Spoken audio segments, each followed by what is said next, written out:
পাঁচটি বৈশিষ্ট্য নিয়ে আমরা কথা বলবো বিশ্বনবীর। আওয়াজ করে বলুন কয়টি? এক নম্বরে হচ্ছে শাহিদ, বিশ্বনবী সাক্ষী দিবেন। কি দিবেন? He will be witness for all prophets and for us. তিনি নবীদের উপরও সাক্ষী দিবেন, আবার উম্মতের উপরও সাক্ষী দিবেন। সুবহানাল্লাহ পড়েন। কিয়ামতের দিন আল্লাহ তাআলা প্রত্যেক নবীকে জিজ্ঞেস করবেন যে তুমি কি তোমার উম্মতের কাছে আমি যা যা পৌঁছাতে বলেছিলাম পৌঁছিয়েছো?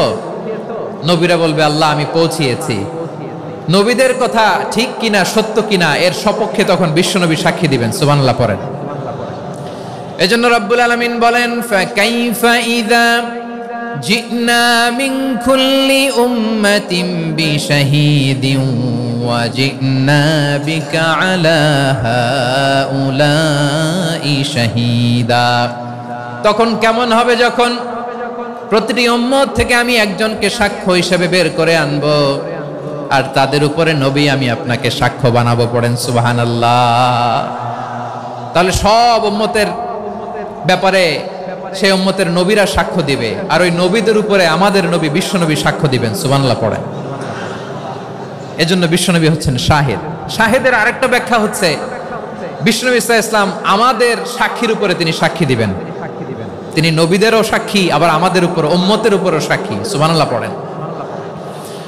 রব্বুল আলামিন বলেন وَكَذَلِكَ جَعَلْنَاكُمْ أُمَّةً وَسَطًا لِتَكُونُوا شُهَدَاءَ عَلَى النَّاسِ وَيَكُونَ الرَّسُولُ عَلَيْكُمْ شَهِيدًا।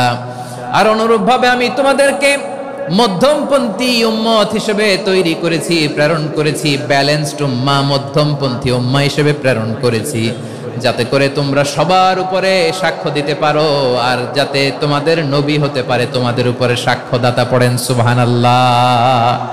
আমরা হচ্ছি ব্যালেন্সড উম্মাহ, আমরা সবার ব্যাপারে সাক্ষ্য দিব, আর আমাদের উপর সাক্ষ্য দিবে স্বয়ং বিশ্বনবী। সুবহানাল্লাহ পড়েন। তাহলে আমাদের নবী নবীদের উপরও সাক্ষী, আমাদের উপরও সাক্ষী।